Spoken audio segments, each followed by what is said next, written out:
Pupillage doesn't have to feel like guesswork. Behind Diary of a Barrister is Chelsea Brooke Ward, counsel school to practising barrister and head of employment, and everything she learned is now yours to use. Start with the Pupillage and Legal Applications Planner. Live on the Stand Store now. Every deadline, every gateway question, every application tracked in one place. Nothing slips.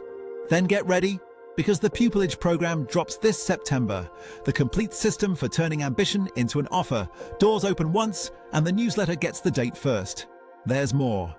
In just a few weeks, an AI-powered application and interview feedback app trained on Chelsea's own teachings.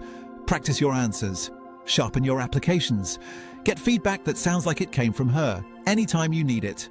Here's how you get in front of all of it. Sign up to the newsletter. Free resources. First access. Release dates before anyone else. The path to Pupillage starts here. Link below. Sign up now. Hi, everybody. Welcome back to Season 4 of Diary of a Barrister. I'm so glad you're here because today we are talking about the one thing that changed my life more than any qualification, any grade, any lucky break, and we're talking about planning. Now, I know, that word doesn't sound exciting. Planning isn't glamorous. Nobody dreams about spreadsheets. Well, I do actually. I love organising, planning, colouring and making this a creative activity. And hopefully after this episode you will too. But when you imagine your life at the bar, you picture the wig, the gown, you picture yourself on your feet in a courtroom, you picture the moment when you get the call that says you've got pupillage. You don't picture a Sunday afternoon with a diary open in front of you, writing out your week, time-stamping tasks and time-stamping rest. But I promise you, by the end of this episode, you're going to understand that the second picture is what makes the first picture possible.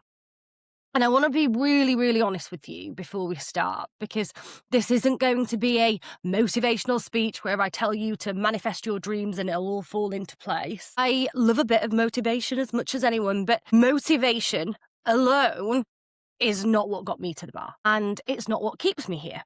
Motivation doesn't attract success. Systems do.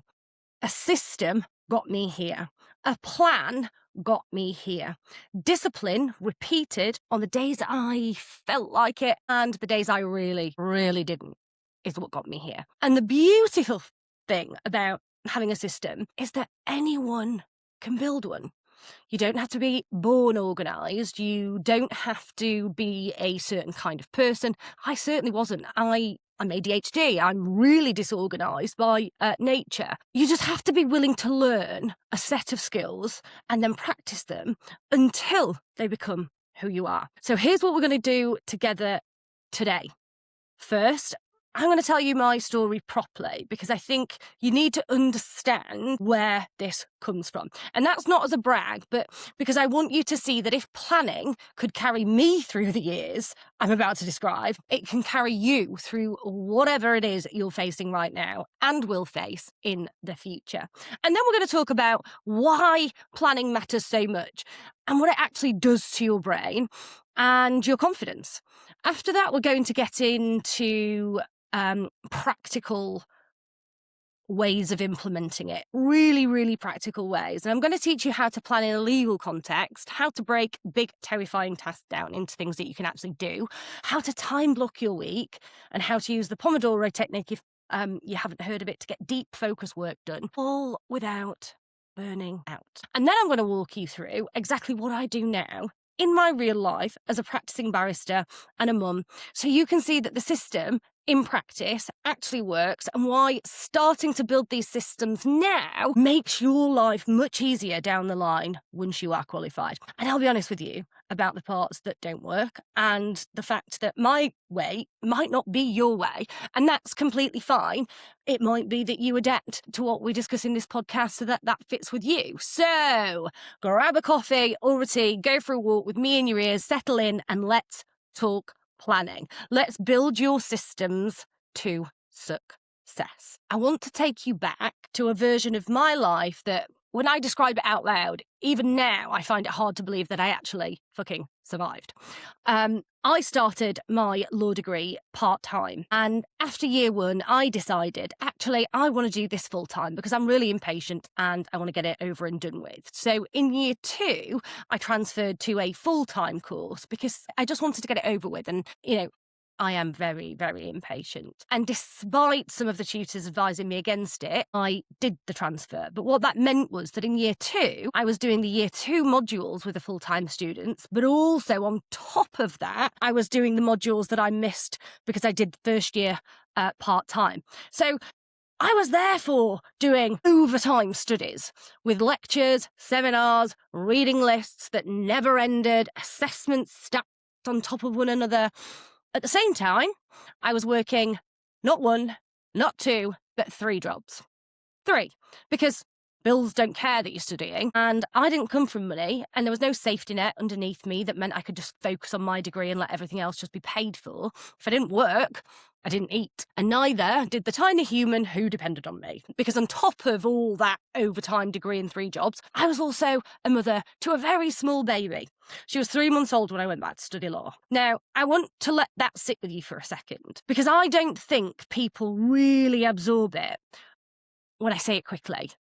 I had a baby, a real baby, who woke in the night, who needed feeding, holding, changing, loving, who didn't understand that mummy had a contract law exam on Thursday.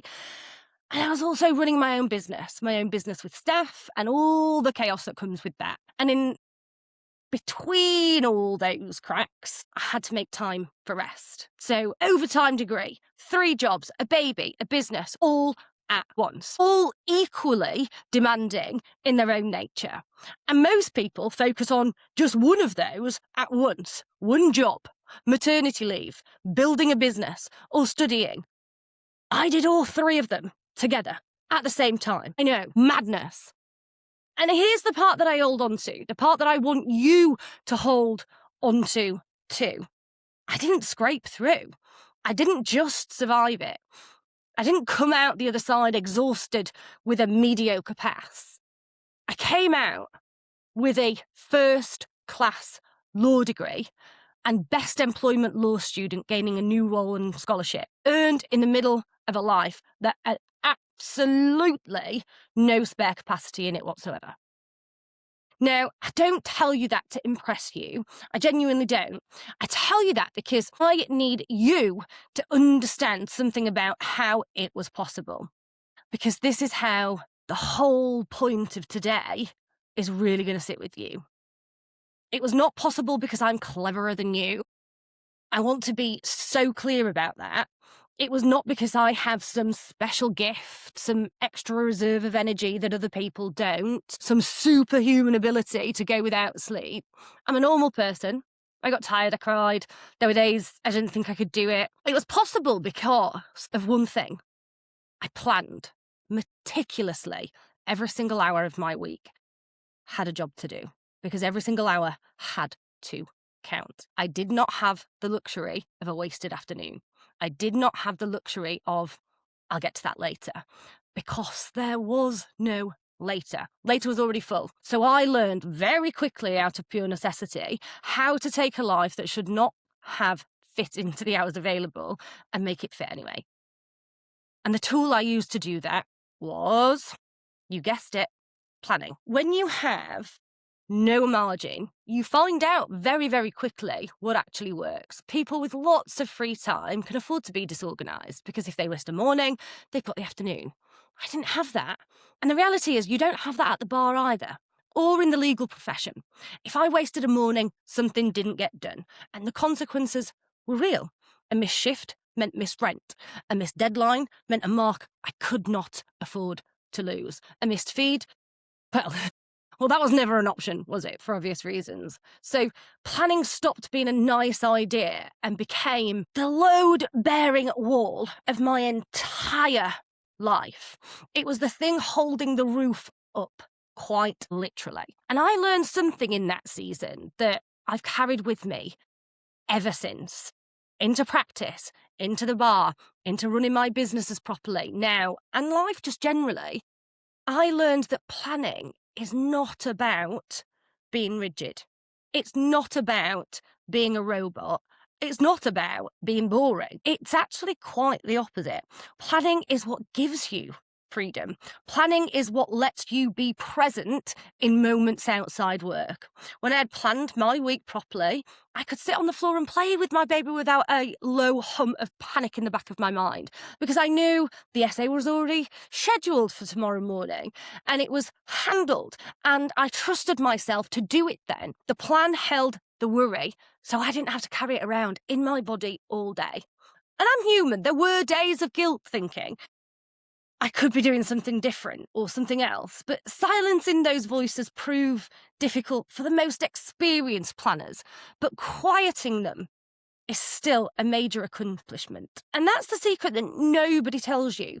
People think planners are anxious control freaks. And in my experience, it is the exact reverse. The people who do not plan are the anxious ones, because everything they haven't done is floating around, loose in their heads all the time, weighing on them, never letting them rest. They're constantly ruminating on, are they going to forget something? What do they need to do? The plan is where you put all of that down. The plan is how you get to breathe. So when I talk to you today about time blocking and to-do lists and the Pomodoro technique, I need you to hear it in that context. These are not just productivity hacks I read in a book and thought sounded quite clever. These are actually the exact tools that let a council estate school kid who started out on benefits go from working, studying, being a mother to a very young baby to a first-class law graduate who has continued to use this throughout pupillage, who then became head of employment in her chambers, who then became marketing director of her chambers, who then became an award-winning advocate. And in record time, I might add. And yes, that was a brag. But jokes aside, this stuff is tested. It's tested in the hardest conditions I could have possibly faced. And it held. It held for me then and now, and I guarantee it will hold for you now and then. So let's talk about why. Because I think if you really understand why planning works, you will be far more likely to actually do it. Because most people know they should plan. In the same vague way, they know they should drink more water and exercise and move more. But knowing you should do something has never once made anybody actually doing it, has it? Understanding why in your bones, feeling the benefit of it, seeing the benefit of it is what makes the difference. So let me give you the case for planning, not the fluffy version, the real life version. The first reason planning matters is that your brain is a fucking terrible place to store things. It really is. Your mind is brilliant at having ideas, at solving problems, at thinking creatively, at making connections. It is absolutely dreadful at remembering that you need to email Chambers back by Friday. Also buy milk. And also that your co-op bundle needs check-in. And also that it's your friend's birthday next week. And when you try to hold all of your commitments in your head, two things happen. First, you drop some of them because your memory isn't a filing system. It has capacity. And it was never designed to be a filing system. And second, the ones you don't drop sit there taking up space, running in the background like too many tabs open on a computer, quietly draining your energy and making you feel frazzled even when you're not actively doing anything. And you need to preserve that energy so that you can expand that and expel that on things that actually fucking matter. Planning is the act of taking everything out of that overloaded head and putting it somewhere safe and external. A diary, a list, a system you trust. I don't actually care where you put it. Just put it somewhere.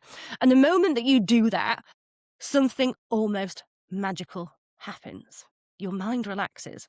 It stops trying to hold everything because it knows the plan is holding it now. Have you ever done a to-do list and you've gone through the to-do list and ticked it all off. But when you've written it down and you can see it in front of you, you'll have had that feeling of, right, I know what I need to do, because you can see it there in black and white. And there is just this release of burden when you write it down.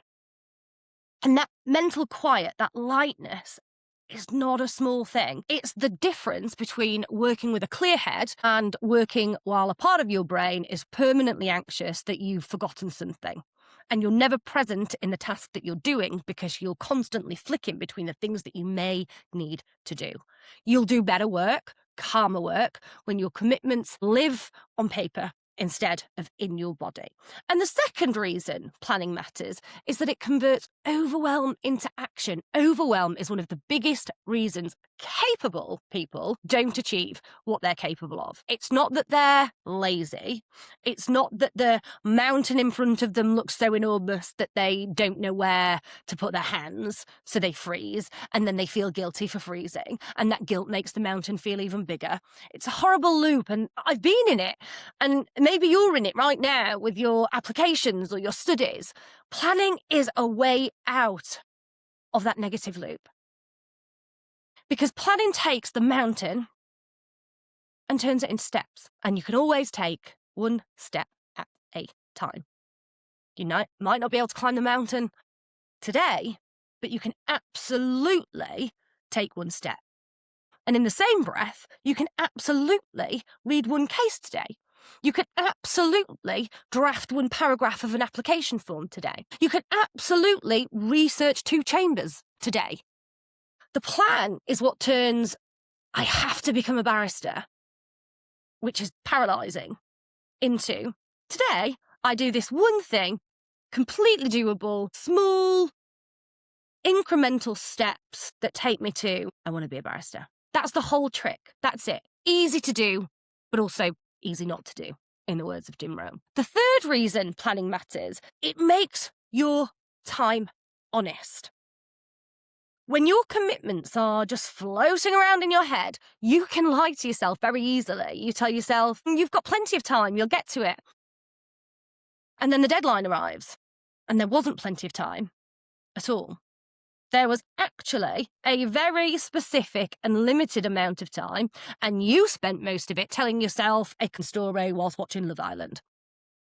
When you plan properly, when you actually block your time out and look at it laid out in front of you, the lie becomes impossible because you can see it. You see in black and white that you have this many hours and this many things to do, and you have to make real decisions about what goes where and what takes priority. And that can be quite uncomfortable at first, but it's the good kind of uncomfortable, the kind that comes from finally facing reality. And once you're dealing with reality instead of a fantasy, you can actually make it work.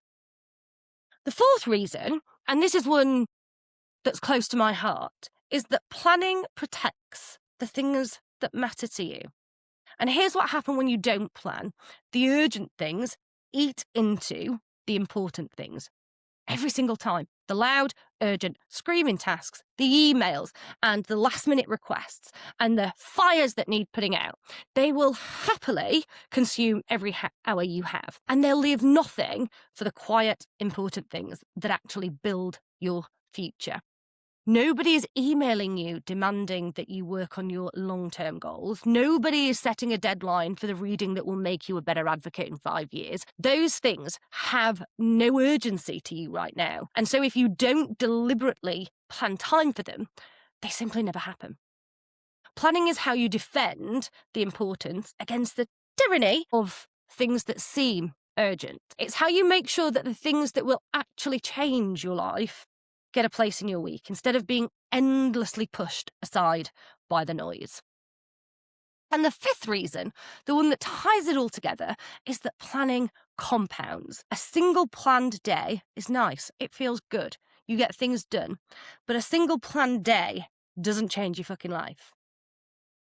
What changes your life is planned days stacked on top of each other, week after week, month after month, maybe even year after year.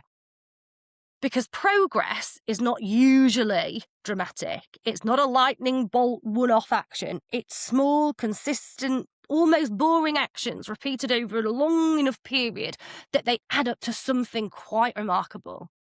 The person who reads one case a day for a year has read 365 cases in their area of interest. Do you think they're going to know more about it than the person who hasn't? Abso-fucking-lutely.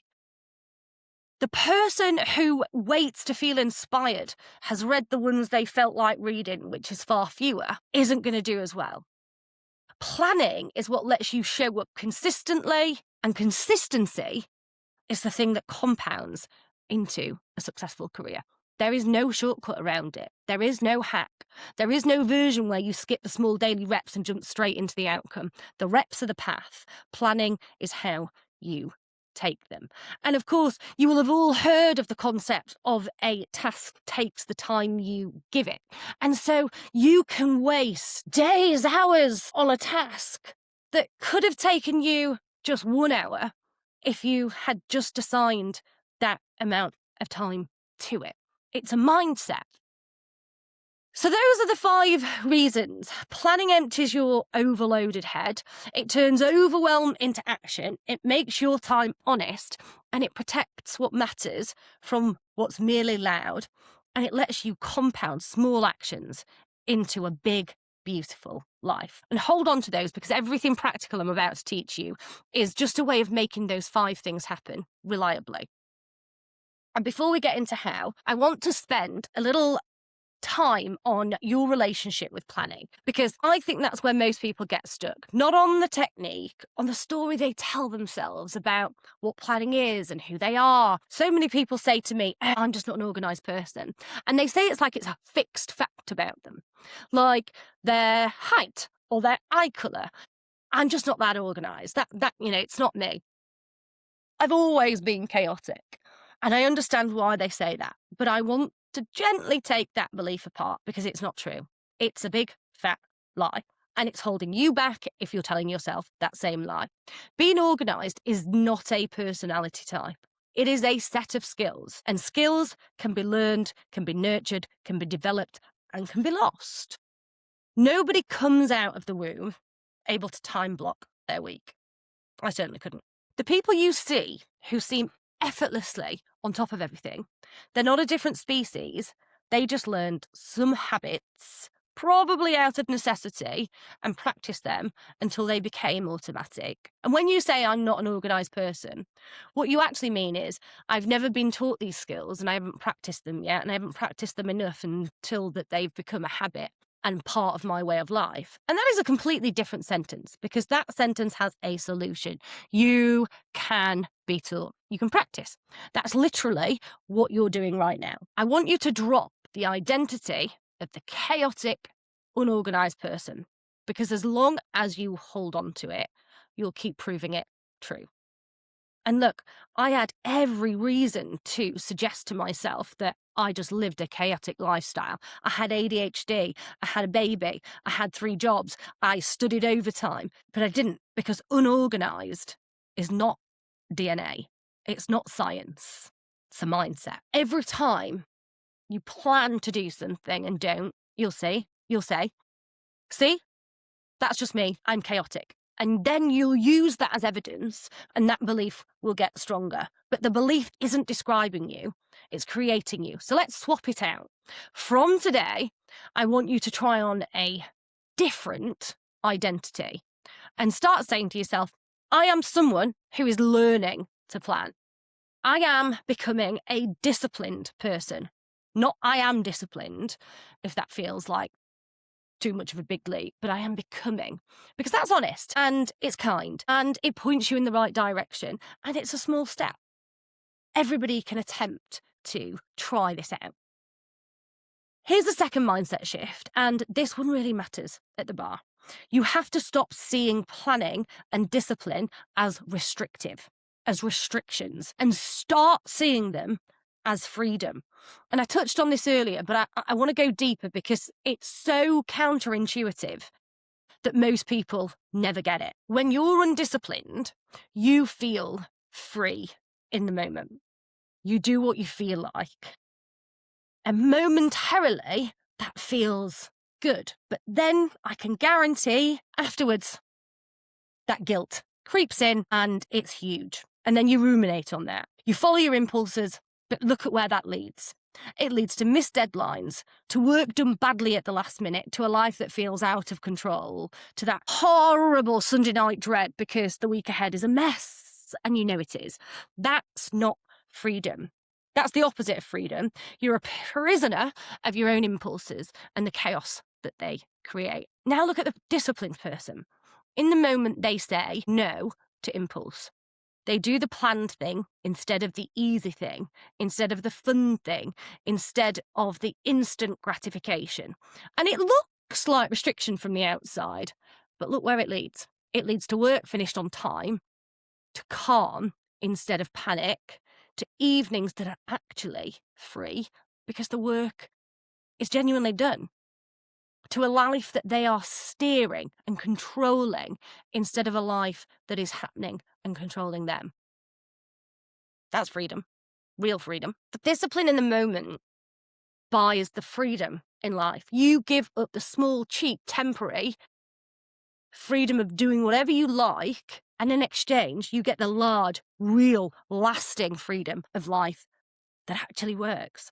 That is one of the best trades you will ever make. And once you've felt it, you'll never want to go back. And I cannot stress that enough. And the third shift is about self-trust. And this is huge for anybody that wants a legal career. And it's maybe one of the most important things I'll say today. So listen up. If you're driving or doing the dishes, stop. Just listen to this bit. Every time you make a plan and keep it, you are making a promise to yourself and keeping it. And every time you keep a promise to yourself, you build self-trust. You had a token into the trust bank. You gather evidence that you are someone who does what they say they'll do. Over time, that evidence becomes confidence, real confidence, not the fake, borrowed, arrogant confidence you get from motivational quotes, but the deep, quiet, unshakable kind that comes from a track record, from consistency. You walk into that interview room or you stand up to make submissions, and underneath the nerves there's a solid floor because you know from 1,000 kept promises to yourself that you are someone who prepares and follows through. And the reverse of that is also true, which is why this matters so much. Every time you make a plan and break it, you teach yourself that your word to yourself doesn't mean much at all. You erode the trust you have in yourself, and you can't fake your way past that. You can't affirm your way to confidence whilst your track record is telling you the opposite. Confidence isn't something you find, it's something you build. It's like a muscle, one kept promise at a time, and it builds and it grows. Planning is the mechanism. The plan is the promise, keeping it the deposit, and confidence is the interest, the output that accumulates. So before we go all practical, I want you to reframe this whole thing in your mind. You're not learning to plan because some podcast told you to be more productive. You're learning to plan because it's you're learning to plan because it's how you empty your anxious head, how you turn your mountains into steps, and how you protect what matters to you, and how you win your freedom, how you build that deep self-trust that will carry you through the hardest moments of a career at the bar, already legal career. This is not admin, it is identity work. This is you becoming the person who can do the thing you want to do. Right, now we are going to get practical. Let's bring this into the world you're actually trying to enter, because planning for a legal career and planning for the bar or being a solicitor has its own particular shape. And there are things about it that are genuinely different from planning in most other fields. And the first thing you have to understand is that law runs on deadlines, and legal deadlines are not soft. In a lot of jobs, a deadline is a suggestion with a bit of pressure behind it. If you're a day late, someone sighs and life goes on. That's not our world. In our world, deadlines are hard edges. The pupillage gateway opens and closes on a specific date, and if you miss that window, you don't get a stern word and another chance. You get to wait an entire year, ruminating on the shame of missing it. A court will not accept your submission because you meant to file it but got busy. Limitation periods don't extend because you were overwhelmed. The whole system is built on dates and deadlines that just do not move. And the people who thrive in it are the people who have made peace with that and built their lives around respecting those dates over and above their own personal desires. So the very first act of planning in a legal context is capturing every deadline that matters the moment you know about it in a place you trust. Not in your head, never in your head. The instant a date lands, whether it's a filing deadline, a court date, an application window, a hearing, a conference, you put it into your system. Now, I usually use my phone digital calendar. And I know this sounds obvious. It is not obvious in practice because dates arrive constantly, consistently, irregularly, and it's tempting to think, I'll remember that one. You won't. Or rather, you might, but you're betting your career on a coin flip every time you rely on memory. And the one time it lets you down could be the one that costs you everything. Capture everything. Make it a reflex, an automatic habit, so instinctive you don't even have to think about it. The second thing about planning in law is that you have to plan backwards from deadlines, not forwards from today. This is a shift that most people never make. And honestly, it changes everything. The natural lazy way to think about a deadline is it's due on the 15th. So I've got until the 15th. And then you do nothing until the deadline is breathing down your neck. Planning backwards means you look at the deadline and you ask, what has to be true the day before this is due? And the week before, and the month before, and you work backwards from the finish line, placing the milestones in reverse until you arrive at today, and you know exactly what you need to be doing right now, what you need to be doing next week, what you need to be doing thereafter to arrive at that deadline. Calm, finished, instead of panicked and rushed. Let me make that concrete. Say you've got a pupillage application due in 6 weeks. The forward thinker says, great, 6 weeks, loads of time, and opens it in week 5. The backward planner says, okay, it's due at the end of 6 weeks, so I want it fully finished and just being polished in week 6, which means that the main writing needs to be done by the end of week 5. Which means my research into that chambers, understanding what they actually want, needs to be done by the end of week 4, which means that I should have my first rough answers drafted in week 3, and my structure and notes together in week 2, which means this week, week 1, I need to be reading about the chambers and gathering my evidence and examples. Suddenly, you're not looking at a vague 6-week blob.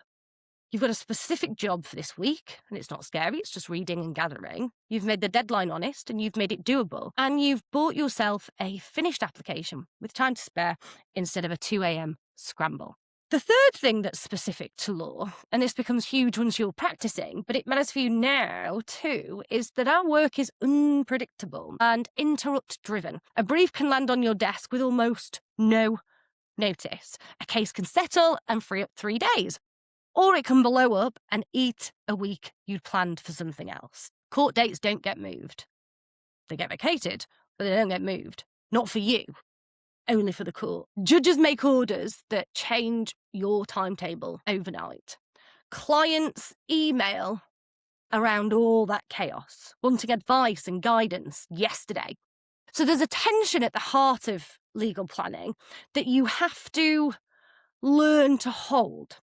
You must plan meticulously, but you must also be flexible at the same time because the plan will get disrupted. And the answer is not to stop planning because things change. That's what people who don't want to plan tell themselves. The answer is to plan in a way that can absorb change, to build in buffers, to keep some hours unallocated so that when the unexpected lands, you have somewhere to put it without your whole week collapsing. And it also means that you can be honest with yourself and your peers and your employers and anybody else that's asking you to do something in and around that chaos. You can be honest with them and yourself, whether you have capacity to do it or not. And we'll talk about the buffering a little bit more when I take you through my actual systems. Because managing the changing nature of the work is honestly the thing that I've had to get best at. And for me, it was the thing that I really, really struggled with. The fourth thing is that legal work has layers of timescale, and you have to plan on all of them at once. So for aspiring barristers, there's the long horizon, the pupillage cycle, the qualification, where you want to be in a few years, 5 years, 10 years' time. There's the medium horizon, this month's deadline, this month's work experience, this month's legal experience, this month's extracurricular activity, the applications and when they open, etc. And then there's the short horizon. What am I actually doing today, in this hour, in this moment? Most people only plan on one of these horizons. They either have big dreamy goals with no daily actions, or they are heads down busy every day with no sense of the bigger picture or where they're going. Real planning connects all three horizons and creates a blueprint for success. Your daily actions should be serving your monthly deadlines, which should be serving your long-term direction. When those three are joined up, every ordinary day quietly moves you towards the thing you actually want, towards the place you want to be. When they're disconnected, you can be exhausted and busy and not actually be getting anywhere that matters. And it's wasted time and effort. And the fifth thing, specific to where most of you are right now, is that pupillage itself is a planning project. It really is. Getting to the bar is not one decision. It's a campaign that runs over months. Same for being a solicitor, and often over years, with deadlines, evidence gathering, research, and multiple moving parts. The applicants who succeed are so often not the ones with the best raw academics. They are the ones who ran the campaign well, who knew the dates, who researched the right chambers for them, who gathered their many pupillages and their advocacy experience deliberately over time, instead of scrambling at the end and forgetting great things that they could talk about because they simply didn't track them, who tracked where they applied and what they'd said and the feedback that they got. They had the best systems. That is a planning exercise from start to finish, and it is completely learnable. You don't need to be a genius to run a good campaign. You need a system and the discipline to work it, which again is exactly what we're building today and are must-have skills for any lawyers. So, win-win. Now, we get into the real mechanics. And I want to start with the single most important practical skill in this whole episode. If you take nothing else away today, take this. The skill is breaking tasks down. Sounds simple. It's not simple. And it is the thing that separates people who get things done from people who stay stuck, from people who procrastinate. Here's the problem it solves. Most of the things on your list aren't really tasks. They're projects, wearing tasks, clothing. They're the end result. They're the output. Draft a pupillage application is not a task. Prepare for advocacy assessment is also not a task. Sort out my fucking life is definitely not a task. These are big, vague, multi-step projects. And when you write them on a list like that, they just sit there, radiating dread because there's no obvious way to start. Your brain looks at, do my pupillage application. You can't find a handle to grab, a starting point, and you quietly decide to look at your phone instead. That's not weakness. That's completely normal response to a task that's simply just too big. A real task is something you can actually do in one sitting without having to stop and figure it out. And the skill of breaking down is a skill of taking those big, scary projects and cutting them again and again and again until every piece is small enough to just do. Easy.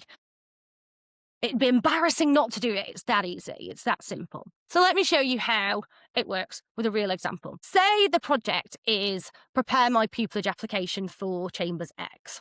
That's the project. That's the output. Now let's break it. First level, research the chambers. Understand what they value. Gather relevant experience, draft my answers, edit my answers, proofread, submit. Okay, better. But some of those are still too big. Research the chambers, for example, is still a little bit vague. So we break it again. Read the chamber's website properly. Take notes. Look at profiles of their junior tenants. See what routes they took, what background they had. Find out their practice areas. Read 2 recent cases they've been involved in. Those are real tasks. Read the chamber's website and take notes. It's something you can sit down and do in half an hour. You know exactly what it means. It is what it says on the tin. Easy. There's no thinking required to start. You just start. You know what to do. And that's the goal. You break it down until there's no gap between looking at the task and being able to begin it. The test that I use is this. Look at the thing on your list and ask, do I know exactly what the first physical action is? If the answer is yes, if you can see yourself sitting down and starting it without any confusion, it's a proper task. Leave it. If the answer is no, if there's any, well, first I'd have to figure it out, and first I'd have to do this, and it's still too big. And you break it down, one more level, and you keep going until every item passes that test. It takes a few minutes, it does. Those few minutes are the highest value minutes in your whole week. And by taking those minutes, you're saving yourself so much time in the long run, because they're the difference between a list that makes you freeze and a list that pulls you into action. There's a lovely side effect to this as well, which is momentum. When your tasks are tiny and you finish them, and finishing feels good, every little task you cross off gives you a small hint of satisfaction and a small piece of evidence that you're a person who gets things done. And remember, we're building a trust bank, and those small wins stack over time. You do the easy 15-minute task, you feel a bit of momentum. That momentum carries you into the next one. And before you know it, you've done 2 hours of work on the thing that this morning felt impossible. But you could never have started with the thing that feels impossible. You could only start with the read the website and take notes. The small task is the door in. The big tasks have no door. Small tasks are all door. And they help overcome procrastination. Because a small task is so easy, it's easier to get it done. Procrastination often happens because the task seems so overwhelming because it's too big, too vague, and you don't know where to start. If you haven't read Atomic Habits by James Clear and The Compound Effect, you absolutely must go and read them now. I want to give you a specific practice because I don't just want to tell you this. I want you to be able to use it. When something big and scary lands on your plate, before you do anything, before you panic, get a blank page and spend 10 minutes writing it out. Every single small step you can think of that project involves. Don't organise them yet. Don't judge them. Just empty it all out in pieces, a brain dump, if you like. Get them out of your head onto the page. And then look at your list and break down anything that's still too big. Then, and only then, put those small tasks into your plan, into your week, onto specific days. And what you've just done is turn a source of dread into a sequence of doable actions. The mountain is now a staircase. And I promise you that the feeling of relief when you do this is enormous. The project hasn't got any smaller, but it's stopped being frightening because you can see the path now. You can see the stepping stones. You see the steps, one step at a time. And step one is always something that you can do now. This skill, by the way, does not stop being useful once you get to the bar, or once you get to be a solicitor, or once you get into your legal career.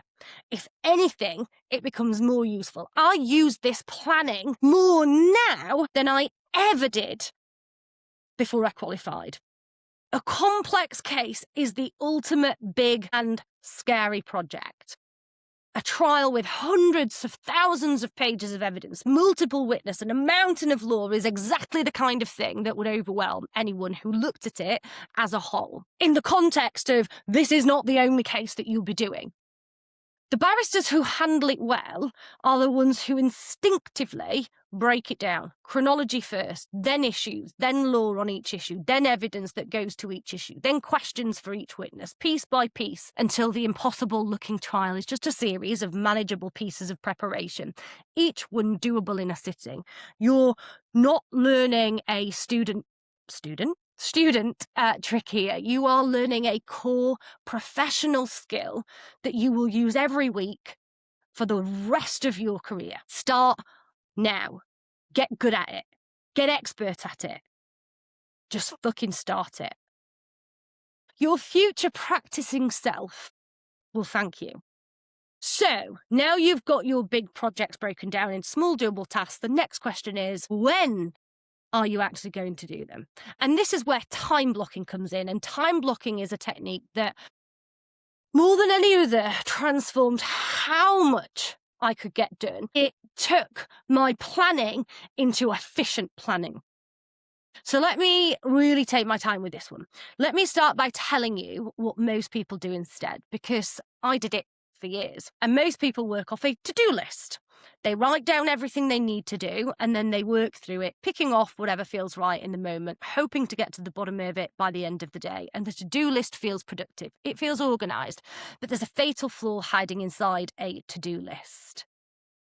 A to-do list tells you what to do, but it says absolutely nothing about when or for how long or whether you even have the hours available to do it at all and what priority it takes. So you end up with a list of 20 things and a day that only has room for 6. And at the end of the day, when you've got 14 left, you feel like a complete failure because you didn't finish. When the truth is, the day was never physically capable of holding the 20 things you started with. The list lied to you. It let you pretend and think that time is infinite. Time is not infinite. Time is the most finite thing there is. Time blocking fixes this by forcing you to confront your actual hours. Here's what it is. Simply, instead of just listing what you need to do, take your calendar, your actual day laid out in hours, half an hours, and you assign each task to a specific block of time. You don't just write draft application. You write draft application 9 to 11 on Tuesday morning. Even more specific, draft answer to X question between 9 and 11 on Tuesday morning. The task gets a home, a specific slot with a start and an end, and you stick to it. And you will be amazed at the fact that you get it done. Now, there is a book called See You at the Top by Zig Ziglar, who spoke about the Acapulco effect. And basically, you have a busy diary, you've got a business and you're stacked, you're overworked, you're overwhelmed, and your friend rings you and says, I've got 2 spare tickets to go to Acapulco tomorrow, all paid for. Do you want to come? And you sit there thinking, I just don't have the time. I just can't fit it in. And then you think, I'm just going to work my ass off today and get it all done. Yes, I'm coming. And you get all your tasks done and you go off to Acapulco the next day. Because why wouldn't you? Why wouldn't you work to the bones so that you could go on a free trip such as that? Pretend like you're going to Acapulco tomorrow every day is what Zig Ziglar says. Now, I'm not saying work yourself into the ground, burn yourself out. What I'm saying is you plan this time, you block this time for everything that matters until your day or your week is laid out block by block in front of you. And immediately magic happens because now you can see the truth. You can see that you've got realistically 6 hours of focus work in a day once you account for everything else. And you can see whether your tasks actually fit into those 6 hours. And if they don't fit, you find out now on Sunday when you can do something about it and you can swap out priorities for something else. Instead of at 9 a.m. on Thursday when it's too late. Time blocking makes you a realist. It ends the fantasy of the infinite day and replaces it with honest reckoning of what you can actually achieve, which paradoxically means you achieve far more because you stop overcommitting and start finishing. Now, I love being spontaneous as much as the next person, and there is room for that, because when you actually plan and do your things and stick to the plan, you genuinely and generally will have spare time, because the task that should have taken 2 hours hasn't taken you 7 days because you didn't plan it. There's a second reason time blocking is so powerful, and it's about decisions. Every time you sit down to work and have a decision to make, have to decide what work to work on, you spend energy, and we can only have the capacity to make so many decisions a day. And I certainly do at the bar, get decision paralysis. And it's a tiny cost each time, but it adds up. And worse, that moment of deciding is exactly where procrastination sneaks in and steals your time. You sit down and you're not sure where to start, what to start. You feel a flicker of resistance, and in that gap of indecision, your hand reaches for your phone, and then before you know it, 4 hours has passed on TikTok. When your time is blocked, that gap disappears because you don't have to decide. It's already decided on Sunday when you were calm and thinking clearly, and now you just have to look at the calendar and it tells you. It's 9 o'clock, you're drafting the application. No decision, no gap, no opening for procrastination. You just do the thing that the plan says. It's like leaving instructions for your future self, so that the future you, who might be tired and unmotivated, doesn't have to think about it. They just have to follow it. They just have to do as they're told. Now, removing decisions from your day is one of the great secrets of getting things done, and time blocking removes almost all of them. Now, let me give you the practical how, because I want you to be able to actually do this when you block your time. So start with things that are fixed, non-negotiable, and build around them. So first, in go the immovable objects, your lectures, court dates, when you're practising, childcare commitments, if you're a parent like me, sleep, which I want you to treat as fixed and sacred, not as a resource to raid when you run out of time, meals, and other things that genuinely cannot move, dentist appointments, blah, blah, blah. You put those things in first, and now you can see the real gaps, the actual 3 hours you have to work with. And it's usually less than you think, which is uncomfortable, but essential to know. Then into those gaps, you place your most important work first. Not your easiest work, not your most urgent feeling work, the most important work. The work that actually moves you towards your goals, or the work that actually needs to be done because the consequences would be so severe. And I want you to place it where you can, in your best hours. Everyone has the time of day when their brain works better. For me, it's early morning. 5 a.m. before everybody wakes up, before nobody's interrupting me via email. That might not be the case for you. It might be on an evening, it might be on an afternoon, but figuring out yours and defending those hours ferociously for your hardest, most valuable work is imperative. Don't waste your sharpest hours on email, admin, which any tired version of you could do.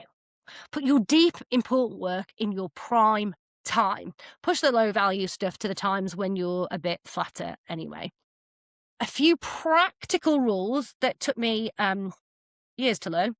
Block realistic chunks, not fantasy ones. Nobody does 8 hours of intense focus work in a day. It's not humanly possible. So don't block your day as if you're a machine, which is what I tried to do and sometimes still do try to do. I'm not sitting here, saying I've got all my ducks in a row and I've got everything figured out. We all have slippages, and that's why it's so important to be coming back to this. 2 or 3 blocks of genuine deep work in a day is a brilliant day, and build in gaps between your blocks, because things overrun, and because you're human who needs to move and breathe and get a glass of water, and crucially, and I cannot stress this enough, blocking buffer time. Leave some hours in your week deliberately empty, because as I mentioned before, things go wrong, tasks overrun, unexpected things will land, and if your week is packed so tight that there's no giving it anywhere, then the first disruption brings the whole thing to a halt, crashing down, and you feel like failure. The buffer is what makes the plan survive. Plan with no slack is a plan that is already broken. It just doesn't know it yet. And here's the mindset piece that makes it all work. And we know I love a little bit of mindset. Once you've blocked your time, treat those blocks like appointments, non-negotiable, real appointments. You wouldn't just not turn up to a meeting with someone important because you didn't feel like it. You are the most important asset and person in this world. So don't stand yourself up either. The block that says 9 to 11 draft application is an appointment with your own future self. And they deserve the same respect that you'd give an appointment with somebody else, don't they? That reframe, treating your planned work as unbreakable appointments with yourself, is what turns time blocking from a nice diagram into a life that actually changes. So you've broken your task down, you've blocked your time. Now let's talk about what actually happens inside one of those blocks, because you can have the most beautiful plan in the world and still sit down at 9 o'clock and stare at the wall, or drift off into your phone, or start a task and find your mind wandering after 10 minutes, getting distracted by emails, so on and so forth. Planning gets you to the desk, but you also need a way to actually focus once you are there. And the tool that I love for this, and the tool that I still use today, is the Pomodoro technique. Now, I've got an app on my laptop that flicks up on my screen, covers my whole screen every 20 minutes so that I take a break then. Sometimes it's only 20 seconds, sometimes it's 15 minutes. But let me explain what it is, because the name sounds fancier than the idea. And it was invented by a man called Francesco Sorello. And Pomodoro is just the Italian word for tomato, because he used a little tomato-shaped kitchen timer, the ones that you twist up and they tick, tick, tick, tick, tick, tick. And that's the only reason for the name. So don't overthink it. The technique itself is beautifully simple. You pick one task, you set a timer for 25 minutes, and for those 25 minutes, you do that one task and nothing else. And you know that there is an end point because you're just waiting for the dinger. So you can just focus, quick, deep focus, no phone, no email, no quick checks, no getting up to make a tea, nothing. Just the task, 25 minutes. And then when the timer goes off, you stop. You take a 5-minute break. Get up, stretch, look out the window, get some water, whatever you fancy. You can look on your phone at that stage if you want, and then you go back, do another 25-minute round. After 4 of these rounds, you take a longer break, 15 or 20 minutes or so, and that's it. That's the whole technique. Work for 25 minutes, rest for 5. Rinse and repeat, with the longer rest every 4th round. Now, it sounds almost too simple to matter, but it works, and it works for real psychological reasons that are worth understanding. And we all know a little bit of psychology, because when you understand why it works, you'll use it better. Well, the first reason is that 25 minutes is not scary. Remember what we said about big tasks being frightening and overwhelming, and we get into fight or flight mode. Time can be frightening in the same way. So sit down and work all morning is daunting. Your brain resists it because it doesn't know when it's going to end. And unknown is unfamiliar, and unfamiliar is scary. But just focus for 25 minutes is completely unthreatening. Easy. 25 minutes is 25 minutes. It's not very long. Anyone can do 25 minutes. It's such a small contained commitment that the resistance you feel basically vanishes. And starting, as we've said, is most of the battles. So the Pomodoro technique is a trick to make starting easy, because you're never asking yourself to do something huge. You're only ever asking yourself to do one small 25-minute round. And then another. And the morning's worth of work happens as a byproduct of all those unthreatening little rounds. And the second reason it works is that a deadline, even a tiny artificial one, focuses the mind. When that timer is running, there's a gentle pressure, a sense that the clock is ticking, and it pulls your attention onto the task. You've probably noticed that you get weirdly productive in the last hour before you have to leave for something. So you remember I talked about the Acapulco effect. Exactly this. That's a deadline, sharpening your focus. The Pomodoro gives you that sharpening effect on demand every 25 minutes without the stress of a real deadline. The timer says the clock is running and your brain responds by locking in. And the third reason, and this is the one people underestimate, is the breaks. The breaks are not a reward you've earned or a nice optional extra. The breaks are part of the technique, and they are what make it sustainable. Your brain cannot focus intensely for hours without rest. It just can't.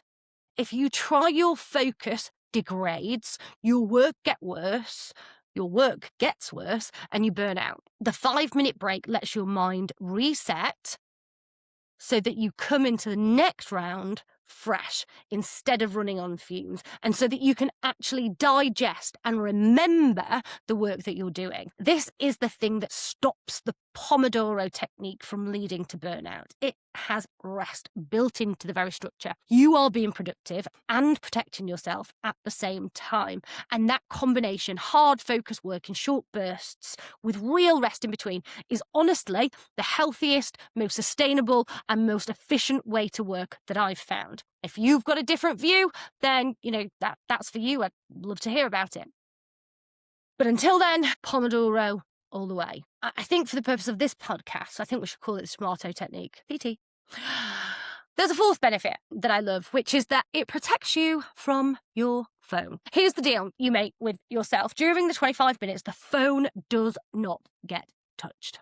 But a break is coming in 5 minutes. So if there is an urge to check something, and I don't know about you, but I have an horrible habit of checking my emails, even though I don't need to. And it's just because I unlock my phone and the first thing I do is check my emails. And it's habit. And then if there's something in there that, seems quite urgent or something that I think needs my attention, then, I could lose 2 hours just by that momentary lapse of concentration. You tell yourself it's fine, but it's not. But the Pomodoro effect, not now, but you could have it on the break. So you're not completely restricting yourself, which makes you want to rebel. It's just delayed gratification for such a short period of time that it is doable. And that little bit of a delay is usually enough for the urge to pass, and it doesn't bother you. And even if it doesn't, you've contained it. You've put it in its box in the break instead of letting it shatter your focus in the middle of your work. And the tomato technique gives your restless mind a promise. You'll get your break. So let's concentrate now. And if you have read Atomic Habits by James Clear, he indicates that for a habit to become automatic, it needs to have a habit loop. And as part of that habit loop is a reward. So in this situation, the break is the reward. So let me give you some practical tips for actually using it. First, before you start a round, be crystal clear about exactly what it is you're doing in it. And you should already know that because you should have already planned it. This is where breaking a task down connects to the Pomodoro effect, because a well-defined small task is a perfect task for a single round. Draft the opening paragraph and my personal statement is a beautiful tomato task. Work on my application, vague, huge, is not. So decide the specific small thing, then start the timer. Second, when a distraction pops up into your head during a round, and it will, don't chase it, don't fight it, just jot it on a scrap of paper, get straight back to the task. The note means you won't forget it, so your brain can let it go, and you can deal with it later when the timer ding, ding, ding, ding, ding. Third, don't skip the breaks. Even when you feel like you're on a roll, you're on momentum, and, deadlines are looming, sometimes when, we've got so much to do, self-care is the bottom of the priority. Self-care should be the top of the priority. You cannot pour from an empty cup. Do not skip the breaks. And I know it's tempting to push through, but the breaks are doing important work, even when you can't feel it or see it. And skipping them is how a great morning turns into exhausted, unproductive afternoon, and how it leads to a break in the habit loop, and so that the Pomodoro effect and this efficient way of working never becomes a habit. Trust the structure, trust the system. And a gentle note, 25 minutes and 5 are the classic numbers, but they're not sacred. Some people focus better with 50-minute rounds and 10-minute breaks. Some tasks pull you into a flow where a longer round makes sense. And experiment what works for you. Some people can only do deep focus for 15 minutes with a 5-minute break. Some can do 45 minutes with a 10-minute break. Just experiment with the times, but there has to be a focused amount of work and a break. Focused amount of work, break, and on the fourth round, a longer break. The principle is what matters. Focus work in defined bursts with real rest in between. The exact numbers are yours to fine-tune. Now, I want to talk about what happens when you do all of this, not once, not for a good week, but again and again and again and again over months. Because something is built in that repetition.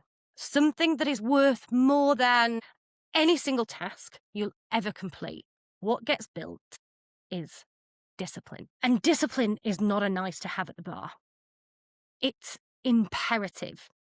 It is, I would argue, one of the 2 or 3 most important qualities a barrister can have. It's certainly in the top 3 somewhere.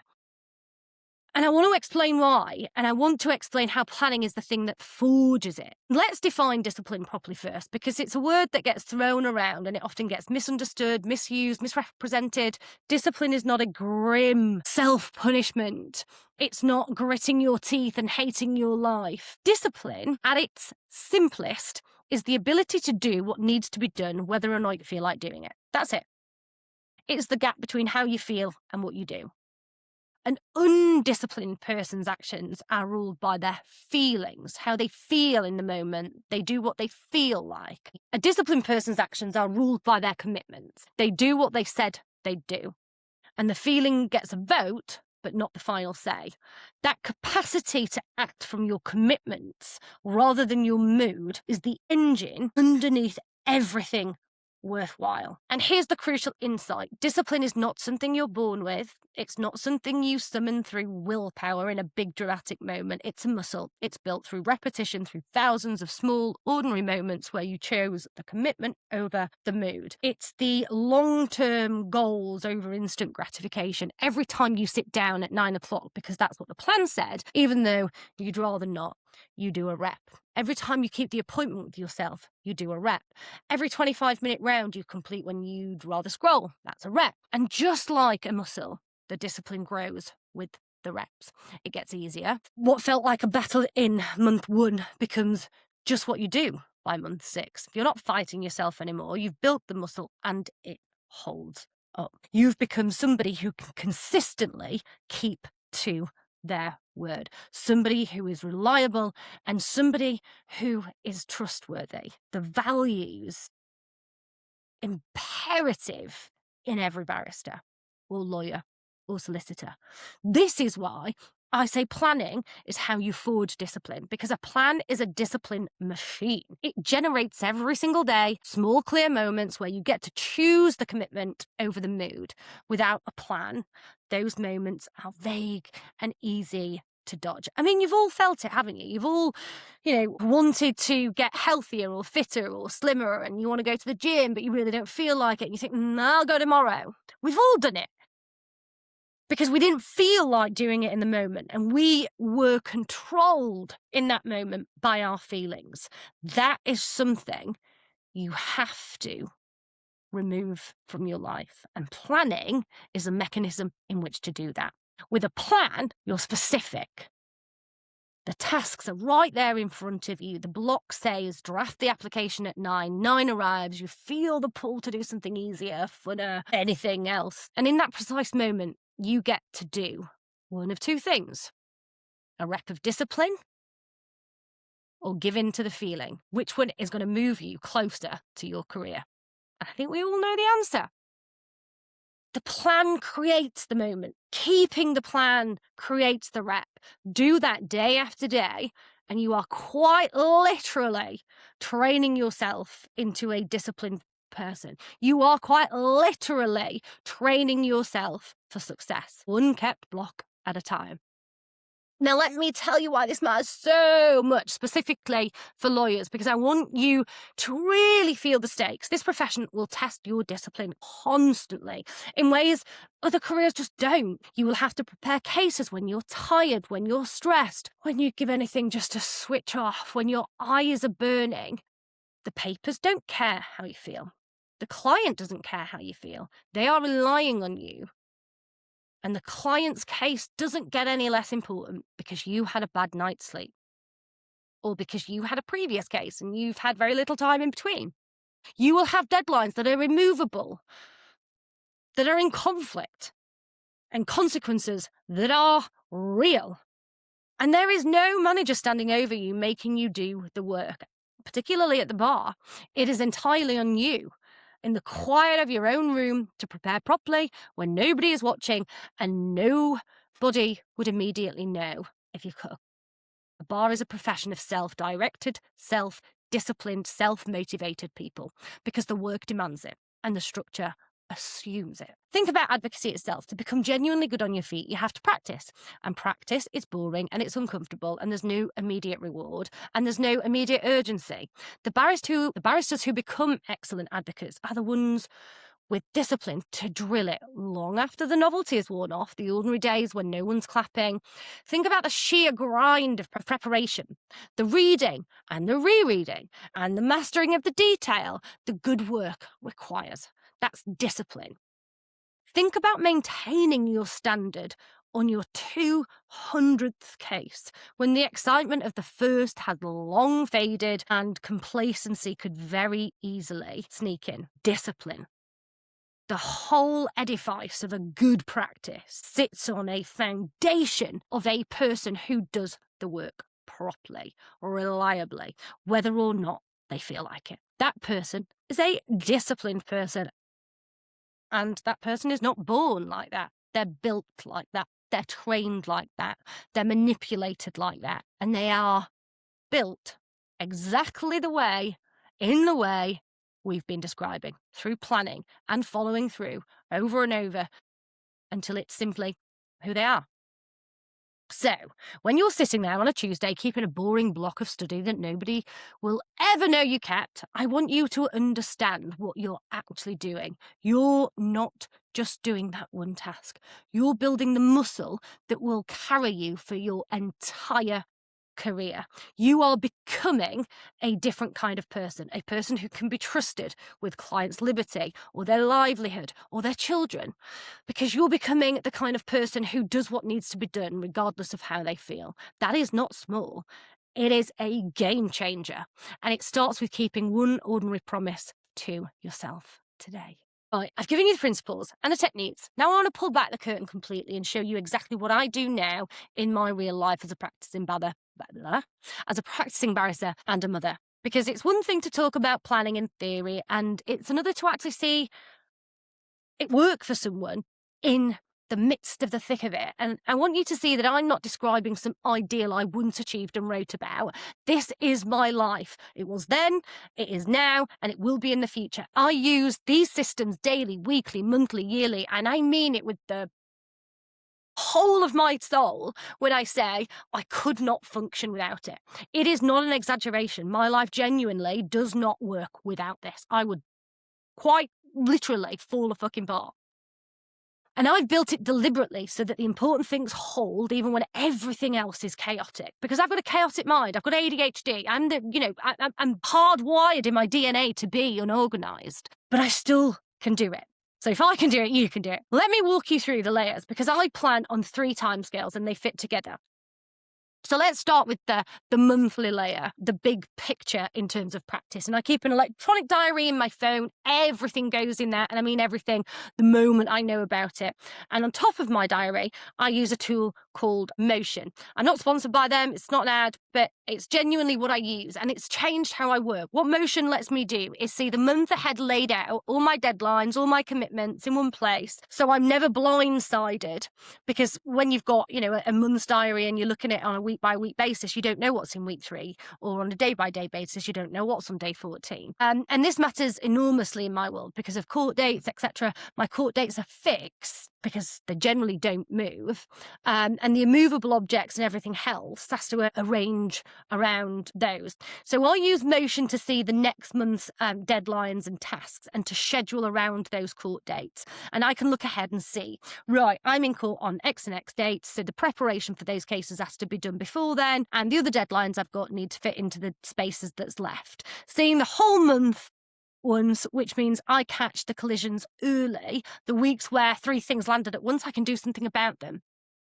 Well, I still have time. And instead of walking into them blind, the monthly view is it's my radar. It's how I see what's coming before it arrives. Because if I simply don't have time to do things, then that sometimes happens, I can let my clerks know and say, you booked in, but actually I simply don't have enough time. The clerks can then, return that to the client, or they can find somebody else in good time, rather than leaving it the day before and thinking, shit, I just simply don't have time to do this now, and then you've missed the deadline. Then there's the weekly layer. So I only look forward a month in terms of practice, because things change so frequently any further into the future that you look. So I do it 30 days ahead in my Motion app and get all my tasks in motion for the month.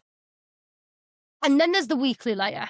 And this is the heartbeat of my whole system, the ritual I protect above anything else. Every Sunday, well, most Sundays, if I don't do it on a Sunday, I might do it on a Saturday or I might do it on a Monday morning. But generally, most Sundays, I sit down and I write out the coming week. I look at what's in the diary, the deadlines, the court dates for that specific week, and I write the tasks out that need to happen and when.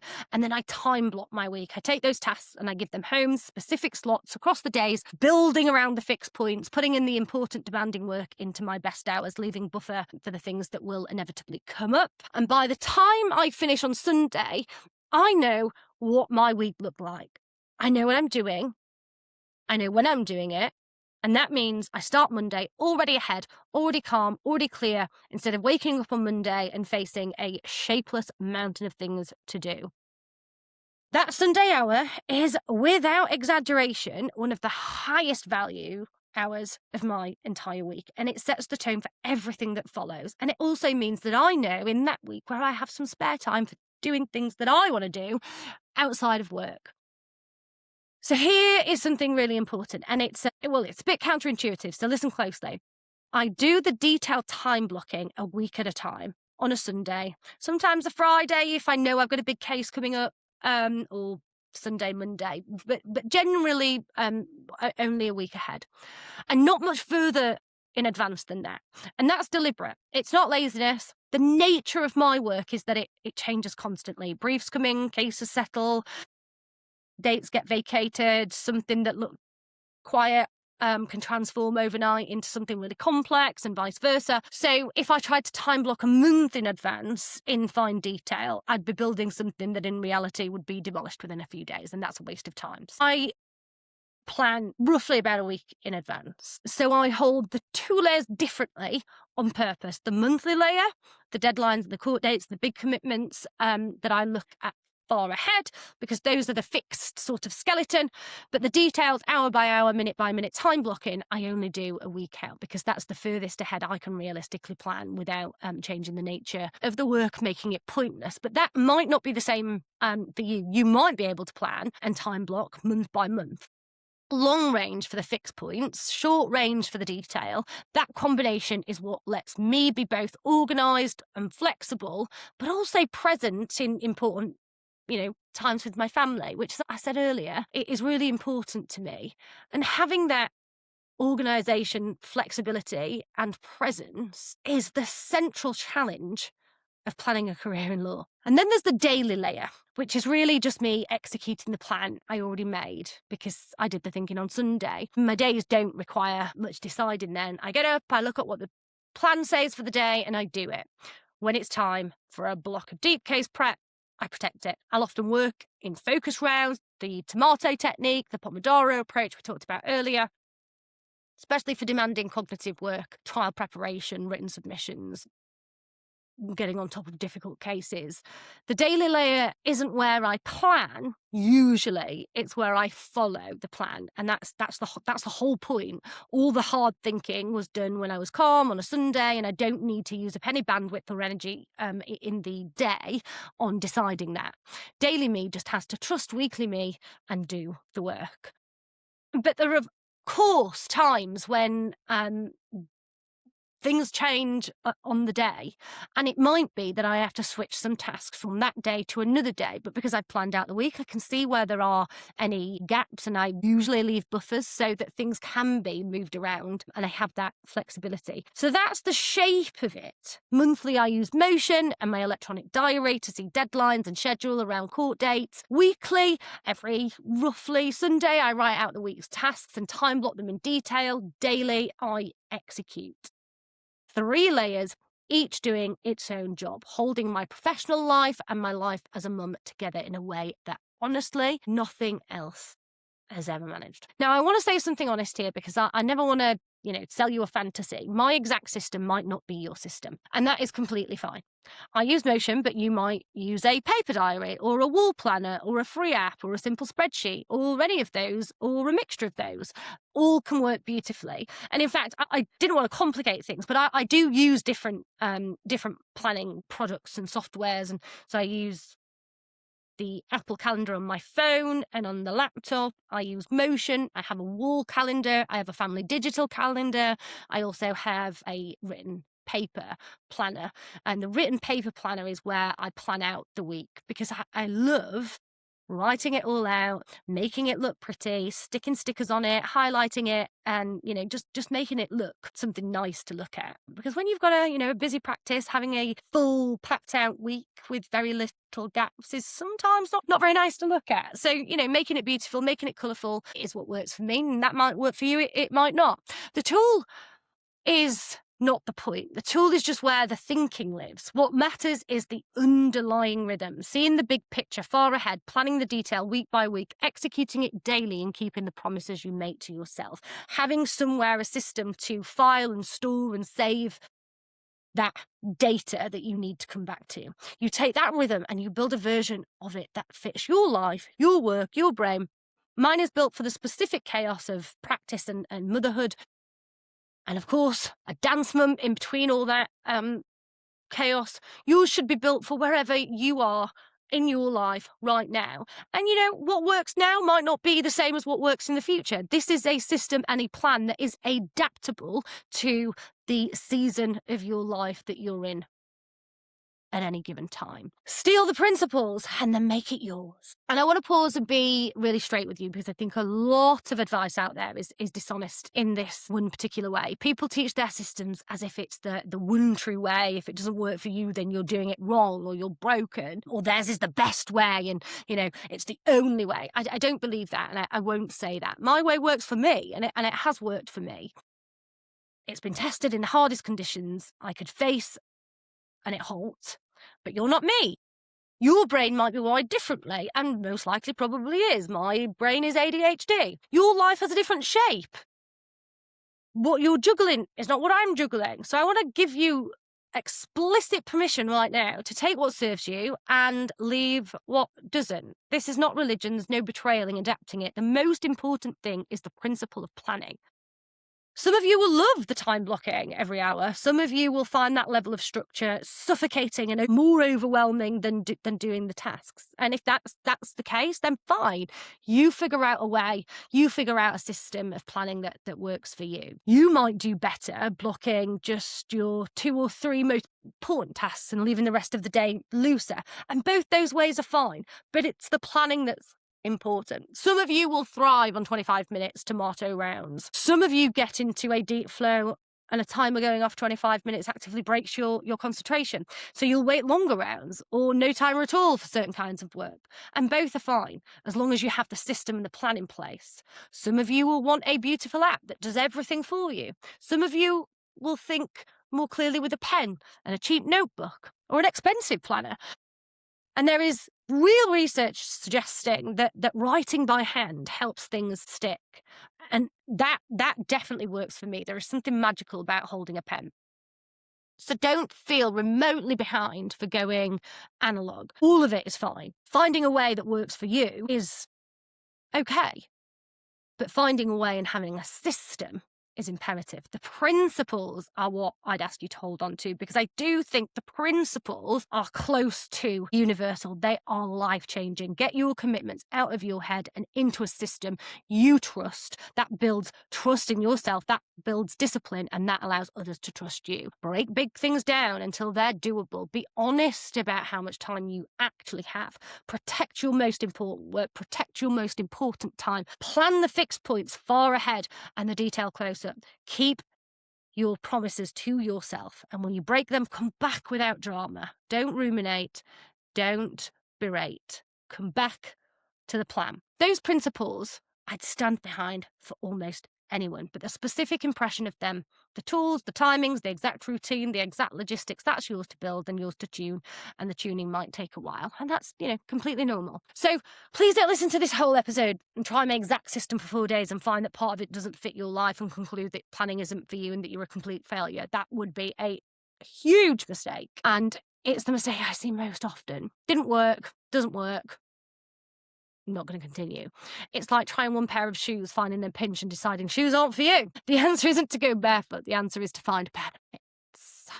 Keep the function, change the form until it's comfortable. The goal is a system you will actually use. Doesn't have to be perfect, just has to be there. Now, let's talk about what happens when it all goes wrong, because things do go wrong. Plans fail, plans crumble. I've been guilty of that myself. I'm not perfect. You're not perfect. Nobody is perfect. You will make a beautiful plan and then have a day where you do almost none of it. I have. You will miss blocks. You'll have a week where life detonates and the whole thing blows up. This happens. It happens to me. It happens to you. It happens to everyone who plans, and how you handle it is genuinely more important than how good your plan was in the first place. So I want to give you some real tools for this, not just platitudes. The first and most important thing I want to teach you is this. The danger is never missing once, the danger is missing twice. Let me explain. Because this one idea has probably saved my planning more than anything else. Missing a block, having a day off, getting derailed, that's completely normal, and it does no real harm on its own. You're human, being human, not a machine, and life.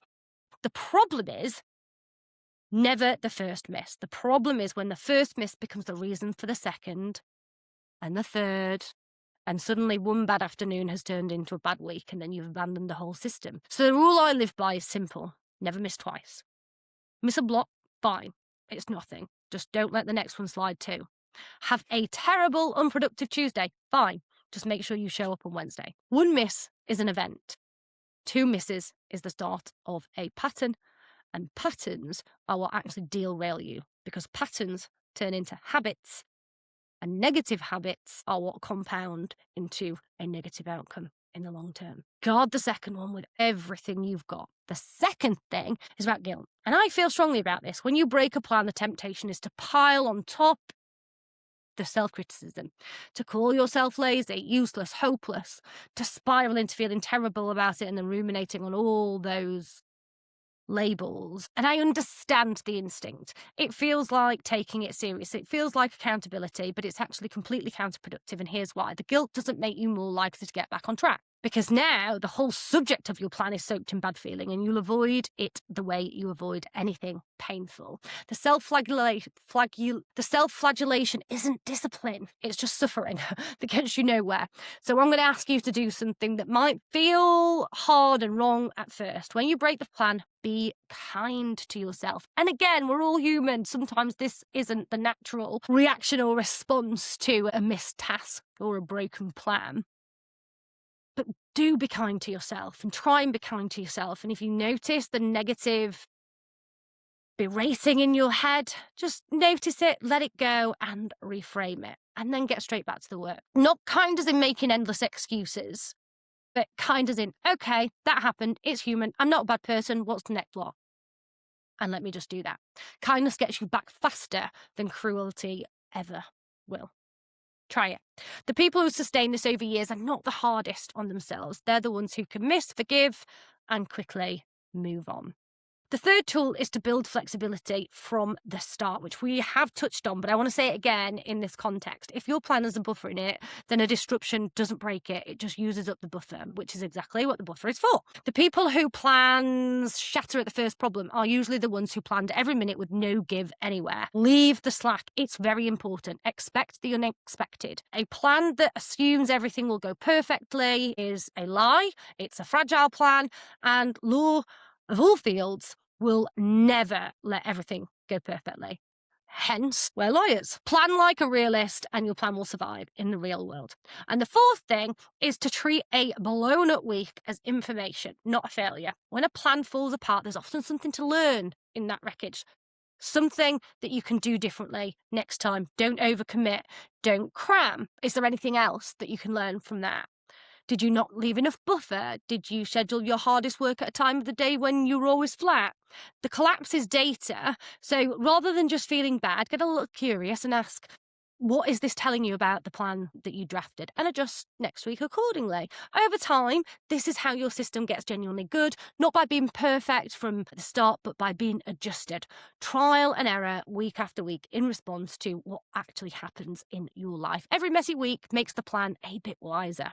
And if you're willing to look at it honestly instead of just flinching away, it will become the perfect plan for you. And the last thing, the reframe that holds it all together. Consistency does not mean perfection, and it never has. Consistency means you keep coming back. It means that over a month, you showed up far more than you didn't.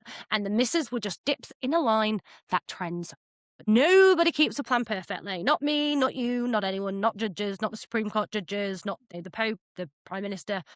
The goal was never a flawless record. The goal is a strong overall pattern with room for being human inside it. It is a system. So the question is never, did I do it perfectly this week? Because the answer will always be no. The question is, am I still on the whole someone who plans and shows up and comes back after the bad days? Is the system still in place?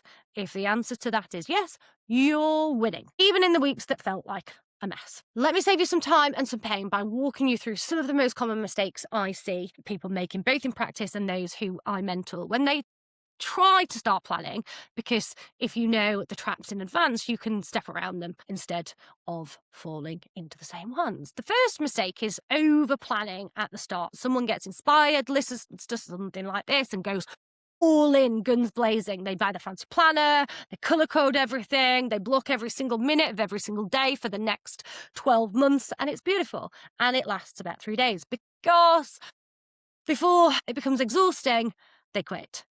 Starting too big is one of the surest ways to fail, because it's overwhelming, it's frightening. This is a habit you're building, and habits are built on small, minute tasks daily over time. If you've never planned before, don't try to become a productivity machine overnight. Start with just planning tomorrow, and then a few days, and then a week, and then the muscle grows, and the person who plans tomorrow every day for a month will end up miles ahead of the person who planned a perfect month and quit on day 4. The second mistake is confusing planning with a doing. This is a sneaky one, because planning feels productive, and it's very possible to spend a lovely hour making a gorgeous plan and getting a little hit of accomplishment from it, and then never actually doing the work. The plan is not the point. The plan is the service of the work. If you ever notice that you're spending more time and energy organising your tasks than doing them, or that you're endlessly tweaking your systems instead of using it, gently pull yourself back. A rough plan you act on beats a perfect plan you admire. Planning is the means. Doing is the end. Don't fall in love with the means. The third mistake is not accounting for the boring, invisible stuff that eats your time. People block their exciting, important work and forget that they also have to eat, to commute, to answer emails, do life admin, rest, recover, rinse and repeat. And then they wonder why the day didn't go to plan. Be honest about the full picture. Your time isn't just the work you want to do. It is everything. Everything is often bigger than you think. When you plan for the real day, the one with the washing up, the emails, getting from one place to another, not the fantasy day where you're a pure burst of production. The fourth mistake is planning in a way that ignores your own energy. You are not equally capable at all hours of the day. You have peaks and troughs, and if you schedule most your demanding work in a trough, you're going to struggle and conclude you're bad at work, when really, you just scheduled it bad. Learn your own rhythm, guard your peak hours for your hardest, most important work, and put the low effort stuff in your low energy time. Planning with your energy instead of against it can double what you get done without adding a single hour to your day. And the fifth mistake is giving up too soon, because it feels hard at first. I won't lie to you, the first couple of weeks of building up and planning are the hardest, because it's new. And new things take effort before they become an automatic habit. A lot of people feel that early friction is not working. But that friction isn't a sign of failure. It's just the normal feeling of building something new, and it fades. Push through it. Push through the early awkwardness, and you'll reach the point where it becomes second nature and it stops costing you anything. Almost everyone who says planning doesn't work for them actually quit during the initial friction stage before they ever got to the good part. Don't be that person. Give it long enough to become easy. 90 days. I don't want this to be 2 hours of nice ideas that you nod along to and then never use. So let me give you something concrete, a way to actually start this week, so that this episode becomes a turning point instead of just a pleasant listen. And I'm going to keep it small on purpose, because we've just talked about the danger of starting too big. Here is your first step. This Sunday, or whatever day works for you, sit down for 20 minutes with your diary or a notebook or an app, whatever don't buy anything, don't wait for the perfect tool, just use what's in front of you, what you've got, 20 minutes. In that 20 minutes, do 4 things. First, get everything out of your head. Write down every deadline, every commitment, everything you're carrying around until your mind is empty. It's all on one page. Just emptying your head will feel like a great way, and that feeling alone is worth 20 minutes. Second, look at the week ahead and mark in the fixed points, things that can't move, your lectures, your work, any appointments, sleep, meals, commitments to other people. See the real shape of your week around the immovable objects and the gaps between them. Third, pick your 3 most important tasks for the week. Not everything, just the 3 things that would make the biggest difference, the ones that actually move you towards where you want to go. And if those 3 are big, break them down until each one is a set of small doable steps using the skills we talked about.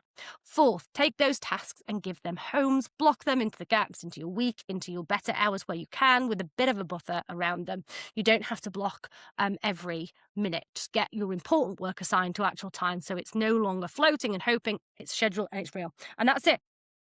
That's the whole starting move. 20 minutes on a Sunday, empty your head, mark the fixed points, pick and break down your top 3, blocking them in, and then during the week, when a block comes up, just do it.